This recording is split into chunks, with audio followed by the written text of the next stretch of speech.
नमस्कार, मैं हूं रंजीत कुमार और शुरू हो चुका है देश का मूड मीटर। मोदी सरकार को किस मुद्दे पर घेरना है और कैसे घेरना है, क्या इसका पूरा पर्चा विदेश में तैयार होकर आता है और वही पर्चा राहुल गांधी पढ़ते हैं। आपको बताएंगे इस सनसनीखेज दावे का सच।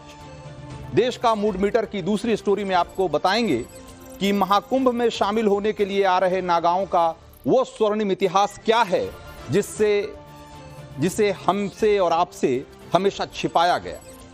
और देश का मूड मीटर की तीसरी स्टोरी में बताएंगे कि क्या संभल हिंसा के बाद राहुल, अखिलेश और ओवैसी को अपना कॉमन टारगेट मिल गया है और कैसे योगी दोगुने पावर के साथ विपक्ष पर कर रहे हैं पलटवार। लेकिन शुरुआत बीजेपी के कांग्रेस पर अब तक के सबसे बड़े दावे के साथ।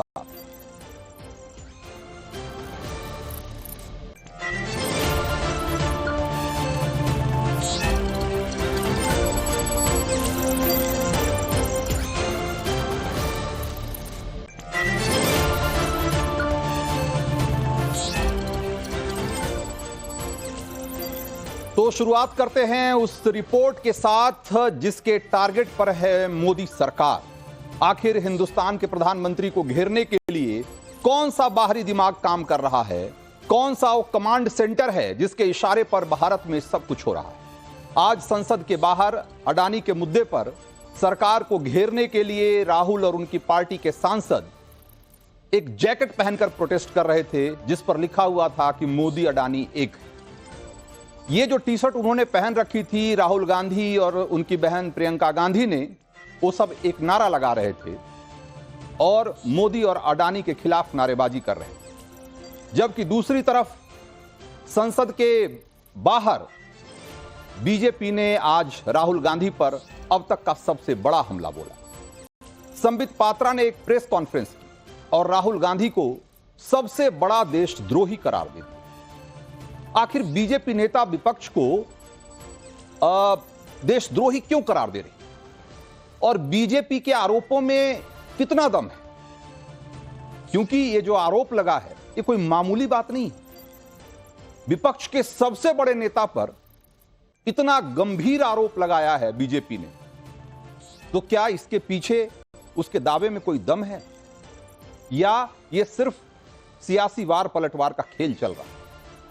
आज इसकी पड़ताल करेंगे और यह भी बताएंगे कि विदेशों से जिस नेक्सस की बात कही जा रही है उसके क्या क्या प्रमाण अब तक मिले हैं, यह सब आपको बताऊंगा। लेकिन उससे पहले संबित पात्रा ने आज क्या कहा, जरा एक बार संक्षेप में उनको सुनिए। We are going to talk about this dangerous triangle which is trying to destabilize India। और ये जो त्रिकोण है इसमें एक तरफ अमेरिका में बैठे जॉर्ज सोरोस, उनकी फाउंडेशन है, कुछ अमेरिका की एजेंसीज भी हैं। त्रिकोण के एक बहुत बड़ी न्यूज पोर्टल है जिसका नाम OCCRP। और त्रिकोण के जो आखिरी कोने में जो सबसे महत्वपूर्ण कोना जो हिंदुस्तान से संबंध रखता है, उस कोने में राहुल गांधी है, traitor of the highest order. मुझे आज LOP, लीडर ऑफ अपोजिशन, को देशद्रोही कहने में किसी प्रकार की कोई संकोच मुझे महसूस नहीं हो रहा है। तो बीजेपी एक ऐसे नेक्सस की बात कर रही है जो एक ट्रायंगल की तरह दिखता है, एक त्रिकोण की तरह दिखता है और इस त्रिकोण में 3 किरदार है। पहला किरदार कौन सा है? OCCRP यानी organised crime and corruption reporting project, जो कि एक न्यूज पोर्टल है जिसे कि एक NGO संचालित करता है। और दूसरा अमेरिकी उद्योगपति जॉर्ज सोरोस और तीसरा किरदार राहुल गांधी खुद। आखिर इन तीनों के बीच कौन सा कनेक्शन है और बीजेपी इन्हें क्यों एंटी नेशनल करार दे रही है, क्यों इस नेक्सस को इस देश के लिए खतरनाक बता रही है, क्यों इस तिकड़ी को इस देश की संप्रभुता और एकता के लिए खतरा बता रही है, ये आज जरा गौर से समझने की कोशिश करिए। दरअसल बीजेपी ने फ्रांस के एक अखबार मीडिया पार्ट की एक रिपोर्ट का हवाला दिया है और वो 14 पन्ने की एक रिपोर्ट है जो भी मेरे हाथों में है और इस रिपोर्ट का नाम है OCCRP a covert attack on India's growth story. इस रिपोर्ट में दावा किया गया है कि हिंदुस्तान को अस्थिर करने के लिए OCCRP, जॉर्ज सोरोस और राहुल गांधी का बड़ा रोल है। 14 पन्नों की इस रिपोर्ट में जिस ट्रायंगल की बात की गई है, पहले जरा एक बार उसको समझिए कि ये कौन सा ट्रायंगल है और ये कैसे काम करता है। जरा एक बार दिखाइए। तो ये जो ट्रायंगल जिसकी बात कही जा रही है उसको मैंने समझाने के हिसाब से उसको मैंने खोल दिया उस ट्रायंगल को और उसके केंद्र में है OCCRP नाम की एक संस्था जिसे organised crime and corruption reporting project के नाम से जाना जाता है। इस OCCRP को फंडिंग कहां से होती है? कहने को एक ऐसी संस्था है जो कि स्वतंत्र है और दुनिया भर में पत्रकारिता के जरिए ऐसे अपराध को उजागर करने का काम करती है जिसमें कि बड़े बड़े लोग इन्वॉल्व होते हैं और जो कि किसी भी देश के लिए खतरनाक हो सकता है। लेकिन इसका एजेंडा क्या है और कहने को जो इंडिपेंडेंट एजेंसी है या संस्था है, इसे कंट्रोल कौन करता है और कंट्रोल करने वाले लोगों का मकसद क्या है? अगर ये सारी बातें आप समझेंगे तो आप आसानी से समझ पाएंगे कि आज जो बीजेपी ने कहा उसमें क्या लॉजिक है। तो इस OCCRP जैसी इस संस्था को दो तरफ से फंडिंग होती है। एक अमेरिकी सरकार करती है और ये खुद OCCRP की वेबसाइट पर इस बात को स्वीकार किया गया है कि उसकी जितनी फंडिंग होती है उसका कमोबेश आधा 50% अमेरिकी सरकार करती है। और अमेरिकी सरकार किस शर्त पर करती है ये जानेंगे तो आप और हैरान हो जाएंगे कि उस संस्था में कोई भी बहाली और टॉप पोजीशन पर कोई भी आदमी बिना अमेरिकी सरकार के इजाजत के नहीं रखा जा सकता और किसी की भी बहाली को, नियुक्ति को अमेरिकी सरकार वीटो कर सकती। अब आप सोचिए कि इस शर्त पर जो संस्था फंडिंग ले रही है अमेरिकी सरकार से, वो अमेरिकी सरकार और उनकी एजेंसियां जो कि गुप्तचर एजेंसियां, सुरक्षा एजेंसियां कोई भी हो सकती है, उनका कितना दबाव होगा और उनका कितना प्रभाव होगा इस संस्था पे, आप इसी से अंदाजा लगा लीजिए। और जो दूसरा बड़ा फंडिंग एजेंसी है वो है OSF। ये जॉर्ज सोरोस की संस्था है। ये जो जॉर्ज सोरोस की संस्था है ये भी OCCRP को फंडिंग करती है और ये भी बड़े डोनेटर्स में एक है। और ये जॉर्ज सोरोस कौन है? जॉर्ज सोरोस अमेरिका का वो उद्योगपति है जो खुलेआम ये कह चुका है कि मोदी समेत दुनिया की कई रेजिम को, कई सरकारों को पलटना, उनको गिराना उसका एजेंडा है और उसके लिए उसने $100 बिलियन का फंड उसने जमा किया हुआ है।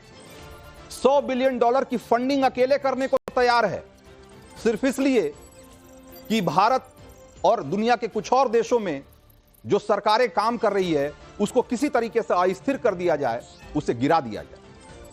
वो जॉर्ज सोरोस फंडिंग करता है OCCRP और ये OCCRP क्या करती है और इस OCCRP की रिपोर्ट और सो कॉल्ड इसका जो जर्नलिज्म है वो कांग्रेस के नेताओं को कैसे प्रभावित करता है, ये सब जब आप जानेंगे तो और हैरान रह जाएंगे।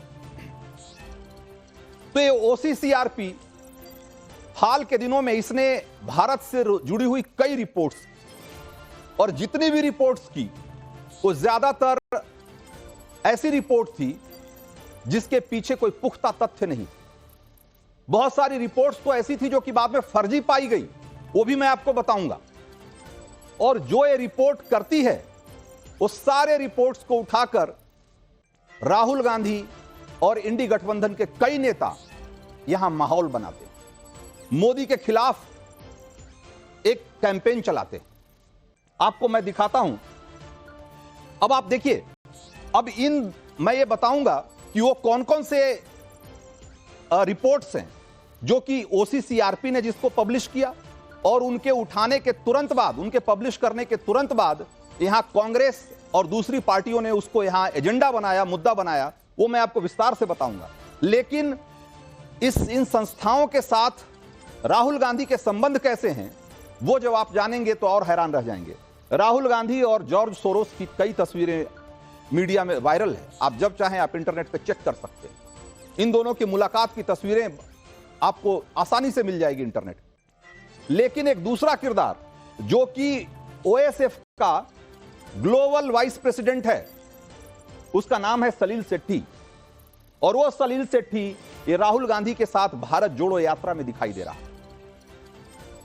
इसलिए आप ये नहीं कह सकते कि ये सिर्फ ओसीसीआरपी की रिपोर्ट कोई उठा रहे हैं, बल्कि इस पूरे नेक्सस में जो लोग शामिल हैं, इस पूरे गठबंधन में जो लोग शामिल हैं, उन सब से राहुल गांधी के संबंध हैं, व्यक्तिगत संबंध। उनसे अमेरिका दौरे के दौरान मिलते रहे हैं, और सलील सेठी उनके साथ भारत जोड़ो यात्रा में शामिल हुए हैं। उसकी तस्वीरें भी इंटरनेट पे आप देख सकते हैं। अब ये आप समझिए कि उसके बाद एक तीसरा किरदार और है, उसके बारे में भी मैं बताऊंगा आपको। उसका नाम है मुशफिकुल फजल अंसारी, और आज की तारीख में ये जो बांग्लादेश में नई सरकार आई है, शेख हसीना की सरकार को गिराकर जो नई सरकार बनी है विद्रोहियों की, उस सरकार के आने के बाद इस आदमी को अमेरिका का एम्बेसडर बनाया गया है। लेकिन उसके पहले 10 साल तक वहां निर्वासित रूप से रह रहा था और भारत के खिलाफ लगातार प्रोपेगेंडा चला रहा था। व्हाइट हाउस में एंटी इंडिया जो सवाल जितने भी पूछे जाते थे उसकी प्रेस ब्रीफिंग में, उसमें सबसे ज्यादा जो आदमी सवाल पूछता था वो यही आदमी है, फजल अंसारी, और उसके साथ है तस्वीरें। अब आगे की कहानी दिखाइए। अब आपको मैं बताता हूं कि जो बीजेपी ये आरोप लगा रही है कि ओसीसीआरपी की भाषा वही भाषा है जो 92 साल के अरबपति जॉर्ज सोरोस की है, और वही बात राहुल गांधी दोहराते हैं। जॉर्ज सोरोस और उनका पूरा इकोसिस्टम पहले से ही भारत विरोधी एजेंडा चला रहा है, और ये इकोसिस्टम भारत के प्रधानमंत्री नरेंद्र मोदी से इतना नफरत करता है कि उनके खिलाफ किसी स्तर तक जा सकता है। और जैसा कि हमने आपको बताया कि मोदी सरकार को अस्थिर करने, दुनिया की कुछ और चुनिंदा सरकारों को अस्थिर करने के लिए उसने $100 बिलियन की फंडिंग करने का ऐलान कर रखा है। और बीजेपी का दावा है कि ओसीसीआरपी और जॉर्ज सोरोस के एंटी इंडिया अभियान में राहुल गांधी भी शामिल है। बीजेपी तो यहां तक कह रही है कि ओसीसीआरपी और राहुल गांधी दो जिस्म एक जान है। संबित पात्रा का एक छोटा सा बयान सुनिए और उसके बाद आगे की कहानी बताता हूं। ओसीसीआरपी राहुल गांधी के बचाव में आर्टिकल क्यों छाप रही थी? क्योंकि अगर ओसीसीआरपी को हानि होती है तो राहुल क्राइज, अगर राहुल रोते हैं तो ओसीसीआरपी को दर्द होता है। ये दो बदन हैं, आत्मा एक है। जॉर्ज सोरोस और राहुल गांधी ये एक ही हैं। राहुल ही जॉर्ज है, राहुल ही जॉर्ज है, और जॉर्ज का एजेंडा ही राहुल का एजेंडा है। जो सोरोस चाहता है वही राहुल चाहते हैं। सोरोस भारत का अमंगल चाहता है, अहित चाहता है। राहुल गांधी भी भारतवर्ष का अमंगल और अहित चाहते हैं। तो अब आपको मैं बताता हूं कि ओसीसीआरपी कैसे एजेंडा सेट करती है, और कैसे राहुल गांधी और उनकी पूरी टीम, पूरा इकोसिस्टम कैसे यहां पर उस एजेंडे को आगे बढ़ाता है, और क्या क्या होता रहा है। उसकी 3 वानगी या 3 उदाहरण मैं आपको देना चाहता हूं। पहली बात जरा देखिए, आपने जब कोरोना आया तो भारत में जो वैक्सीन बन रही थी कोवैक्सीन, उसको लेकर के इस देश में एक बार माहौल बनाने की कोशिश हुई जब ब्राजील ने कोवैक्सीन का एक कॉन्ट्रैक्ट रद्द कर दिया, और उसमें आरोप लगाया गया कि ये कोवैक्सीन के कॉन्ट्रैक्ट हासिल करने में कुछ रिश्वतखोरी की गई। लेकिन यह मामला जून में आया था, लेकिन जुलाई में इसी मुद्दे को ओसीसीआरपी ने उठाया, और ओसीसीआरपी के इस मामले को उठाने के बाद 1 जुलाई 2021 को ओसीसीआरपी का आर्टिकल पब्लिश हुआ, और 2 जुलाई 2021 को कांग्रेस पार्टी ने एक प्रेस कॉन्फ्रेंस करके और वही सवाल दोहराए, वही मुद्दा उठाया जो ओसीसीआरपी में जो आरोप लगाए गए। जबकि यह मामला जून में आ चुका था, पब्लिश हो चुका था, और वो कैंसिलेशन जो कॉन्ट्रैक्ट था वो कैंसिल होने का की खबर भी आ चुकी थी, लेकिन तब कांग्रेस ने उसे नहीं उठाया। कांग्रेस ने उसे तब उठाया जब ओसीसीआरपी ने एक आर्टिकल पब्लिश किया, इसीलिए कहा जा रहा है। और चूंकि आपको पता होगा कि कोवैक्सीन भारत का वैक्सीन प्रोजेक्ट, और कोवैक्सीन ने पूरी दुनिया में कितने लाखों और करोड़ों लोगं की जान बचाई, ये किसी से छिपी हुई नहीं है। लेकिन दुनिया में जो दूसरी वैक्सीन चल रही थी विदेशी कंपनियों की, उसको बढ़ावा देने के लिए और उसको कॉन्ट्रैक्ट दिलाने के लिए जो मुहिम चल रही थी, उसको इस देश में बहुत सारे लोगों ने सपोर्ट किया और कोवैक्सीन को टारगेट करने का काम किया गया, और ये उसी कड़ी में इसको भी देखा जा रहा है। तो ये तो पहली घटना हो गई। जरा दूसरी घटना दिखाइए। उसके बाद दूसरी बात, पेगासस। एक टाइम था जब पेगासस की चर्चा इतनी ज्यादा थी इस देश में कि कई बार तो संसद की कार्रवाई नहीं चलने दी गई। इसी बात बड़ा हंगामा किया गया कि पेगासस के जरिए जो है वो जासूसी कराई जा रही। राहुल गांधी ने कहा कि मेरे फोन में भी पेगासस सॉफ्टवेयर और स्पाईवेयर था, और जिसके जरिए मेरी जासूसी हो रही थी। बाद में सुप्रीम कोर्ट में मामला खारिज हो गया, लेकिन जरा देखिए, फिर से इस क्रोनोलॉजी को देखिए। 18 जुलाई 2021 को ओसीसीआरपी ने इसकी रिपोर्ट पब्लिश की कि भारत समेत दुनिया के कई देशों में एक इजरायली स्पाईवेयर के जरिए सरकार जासूसी करवा रही, और 18 जुलाई को रिपोर्ट आती है, और 19 जुलाई 2021 को राहुल प्रेस कॉन्फ्रेंस करके पेगासस का मुद्दा भारत में उठा लेते हैं और इस पर पूरे देश में जमकर माहौल बनाते हैं। मामला सुप्रीम कोर्ट में गया और 26 अगस्त 2022 को सुप्रीम कोर्ट ने इस मामले को खारिज कर दिया। उसने कहा कि यह एकदम बेतुका है, बेसिर पैर का है, आधारहीन है। लेकिन उसके पहले महीनों तक इसको लेकर बहुत माहौल बनाया गया, और इसकी शुरुआत कहां से होती है? ओसीसीआरपी। क्या सिर्फ इत्तेफाक था? ये सवाल आज बीजेपी पूछ रही है। इसका जवाब बीजेपी को कांग्रेस को देना चाहिए। अब जरा तीसरी बात दिखाइए। तीसरी रिपोर्ट जो कि ओसीसीआरपी ने पब्लिश की, और उसके बाद क्या हुआ। ओसीसीआरपी ने भारतीय उद्योगपतियों के खिलाफ रिपोर्ट छापी, और इस देश के बड़े बड़े उद्योगपतियों का, अडानी जैसे बड़े उद्योगपति के खिलाफ खबरें लिखी गई, और उसको उठाया किसने, और उसका मकसद क्या था वो तो आपको पता ही है कि शॉर्ट सेलिंग। अगर आप, जो लोग बाजार को समझते हो, शॉर्ट सेलिंग समझते होंगे कि किसी भी बड़ी कंपनी के खिलाफ कोई नेगेटिव न्यूज पब्लिश करो, उसके बाद उसके शेयर गिरेंगे, और उसके शेयर पहले बेच दो, जब नीचे गिरे तो खरीद लो, और इसमें एक बड़ा मुनाफा, मोटा मुनाफा कमा लो। ये वाला काम करने के लिए, इस मकसद से ओसीसीआरपी जैसे संस्थाओं ने मिलकर इस देश के बड़े औद्योगिक घरानों को बदनाम किया, और उसको देश में मुद्दा किसने बनाया? कांग्रेस ने।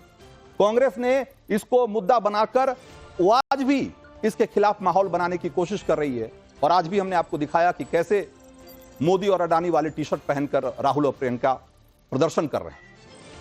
तो बीजेपी के इस सनसनीखेज आरोप का जवाब देने के लिए कांग्रेस की तरफ से सिर्फ केसी वेणुगोपाल का एक सोशल मीडिया पोस्ट आया है, और उस पर उन्होंने एक बयान जारी किया है छोटा सा, आप उसको सुन लीजिए और उसके बाद आगे बढ़ते हैं।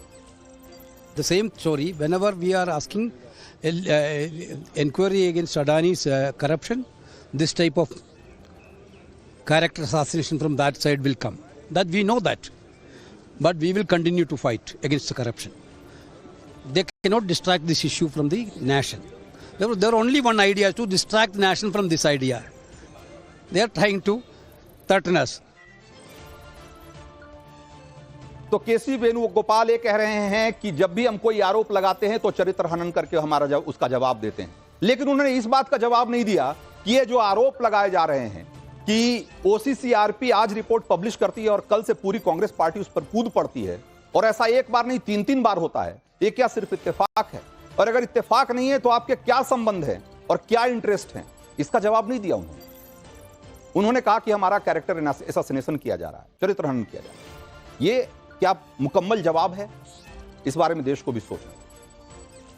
तो अब देश का मूड बीटर में अगली स्टोरी का रुख करते हैं और आपको यह बताते हैं कि नागाओं का वो कौन सा स्वर्णिम इतिहास है जिससे हमसे आपसे छिपाया गया।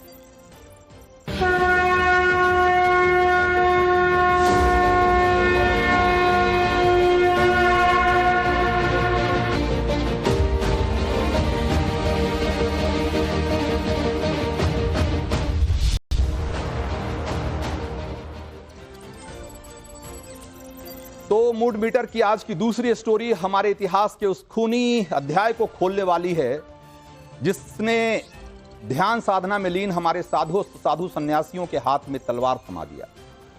जब तप की परंपरा में इस्तेमाल होने वाले त्रिशूल को दुश्मनों से लड़ने वाला हथियार बना दिया। जीवन से संन्यास ले चुके वो लोग जो धर्म और अध्यात्म पर चिंतन मनन करना चाहते थे, शास्त्रार्थ करना चाहते थे, उन्हें शस्त्र धारण करने वाले प्रचंड योद्धा में तब्दील कर दिया। वो योद्धा जो जीते जी अपना अंतिम संस्कार कर लेता है और उसके बाद हर सांस सिर्फ धर्म रक्षा के लिए लेता है।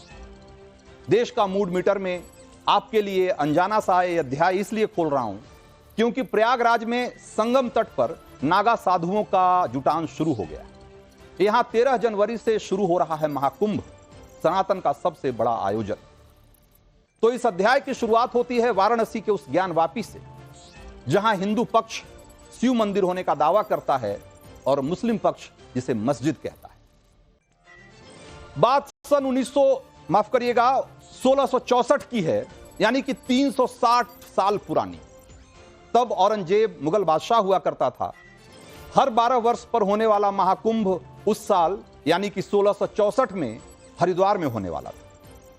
देश के अलग अलग इलाकों से नागा साधु हरिद्वार पहुंच रहे थे और हरिद्वार से करीब 800 किलोमीटर दूर वाराणसी में तब मुगल सेना की टुकड़ी काशी विश्वनाथ पर हमले के लिए तैयार थी। औरंगजेब के शासन में वैसे तो हिंदू मंदिरों के विध्वंस की बात बहुत आम थी, लेकिन यह पहला मौका था जब हिंदुओं के बड़े पवित्र स्थल को, बड़े तीर्थ को मुगल सेना ने निशाना बनाया था।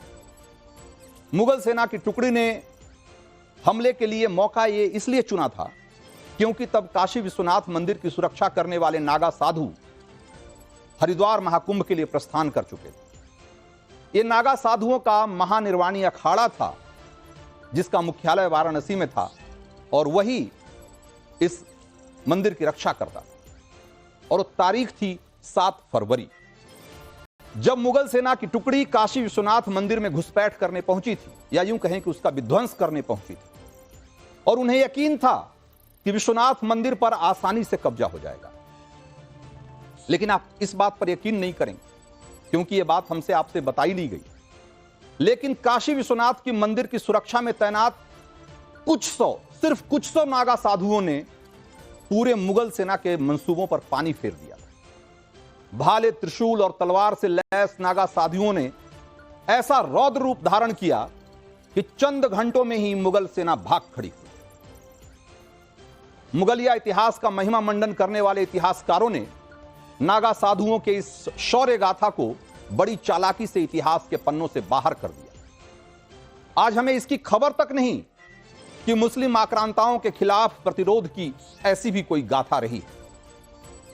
लेकिन अंग्रेज इतिहासकार जेम्स जी लोचफेल्ड की किताब the illustrated encyclopedia of Hinduism volume 1 में नागा साधुओं के हाथों मुगल सेना की करारी हार का पूरा विवरण मिलता है, पूरा वर्णन मिलता है। देश भर की लाइब्रेरी में किताब मौजूद है और आप चाहें तो उसे खंगाल सकते हैं, पढ़ सकते हैं, क्योंकि यह आपका, हमारा स्वर्णिम इतिहास है जिसे हमसे आपसे छुपाया गया है। नागा साधुओं की उस प्रचंड वीरता का डर मुगल सेना में तब ऐसा बैठा था कि वो अगले 5 साल तक काशी विश्वनाथ मंदिर की तरफ आंख उठाने की हिम्मत नहीं कर पाए थे। नागा साधुओं के नाम सुनकर ही तब मुगल सेना के पसीने छूट जाते थे।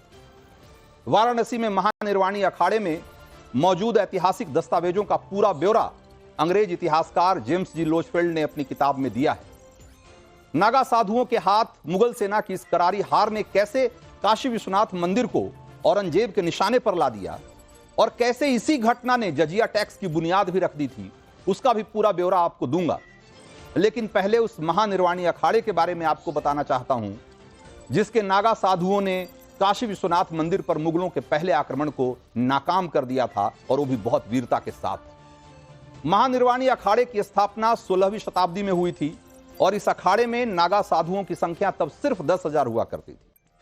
और इन नागा सन्यासियों को खास तौर से अस्त्र और शस्त्र की ट्रेनिंग दी जाती थी। महानिर्वाणी का मतलब ही होता है धर्म रक्षा के लिए मृत्यु चुनने वाला योद्धा। आप समझिए कि वहां उस समय कैसा माहौल होगा इस देश में कि जब साधु सन्यासियों को धर्म की रक्षा के लिए अस्त्र और शस्त्र की शिक्षा लेनी पड़ रही, ट्रेनिंग लेनी पड़ रही, जिन्होंने अपना घर बार सब त्याग दिया धर्म और अध्यात्म के लिए, वो अपने आप को जंग के लिए तैयार कर रहे। महानिर्वाणी अखाड़े के साधु बनारस में जो खुली जगह थी या घाट थे, वहां अस्त्र शस्त्र चलाने का अभ्यास करते थे। 1664 के मुगलों के हमले के बाद नागा साधु और संगठित हो गए, जिसकी वजह से काशी विश्वनाथ पर आक्रमण के लिए औरंगजेब को एक बड़ी सेना खड़ी करनी पड़ी और 4 साल तक इंतजार भी करना पड़ा। जब ये अगले मर्द कुंभ की तैयारी में जुटे सारे नागा साधु, तब औरंगजेब ने आदेश दिया और मुगलों की एक विशाल सेना दूसरी बार यानी कि 1669 में काशी विश्वनाथ मंदिर पर उन्होंने हमला बोला। काशी विश्वनाथ की रक्षा करते हुए तब 40,000 नागा साधुओं ने अपना बलिदान दिया था। 40,000 नागा साधुओं ने।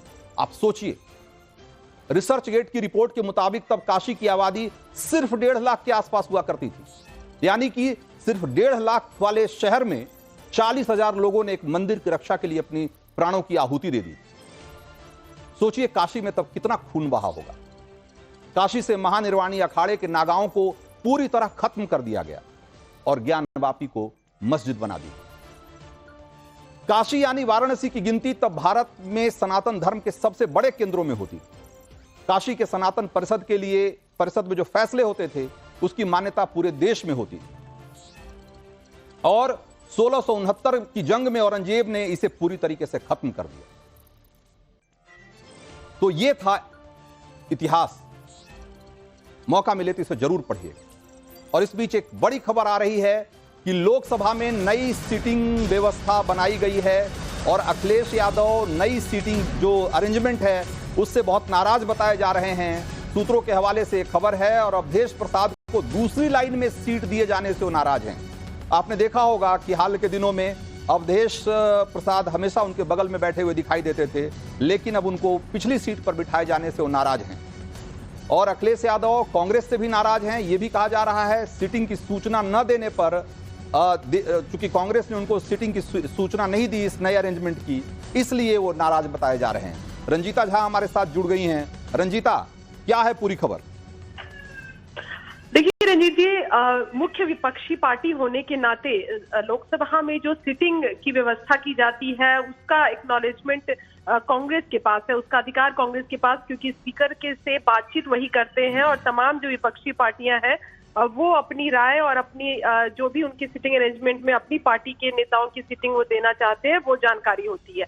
लेकिन सूत्रों का ये दावा है कि कांग्रेस ने समय रहते ये बात समाजवादी पार्टी को नहीं बताया, अखिलेश यादव को नहीं बताया। यही वजह है कि पहले जो 2 सीटें अलॉट की जाती थी समाजवादी पार्टी को, उसमें इस बार एक ही सीट दी गई है जिसमें अखिलेश यादव बैठेंगे और अवधेश प्रसाद जो है वो दूसरी पंक्ति में बैठेंगे। और बिल्कुल। तो आप इस बात को आपने देखा होगा कि किस तरीके से पिछले दिनों समाजवादी पार्टी और कांग्रेस में रिफ्ट की खबरें आ रही है कि दोनों में पहले संभल को लेकर, अडानी को लेकर जो मतभेद है वो सामने आए थे और अब सिटिंग अरेंजमेंट को लेकर के ये खबर आ रही है। तो आज मूड मीटर में वक्त इतना ही था। हमें दीजिए इजाजत। ब्रेक के उस पार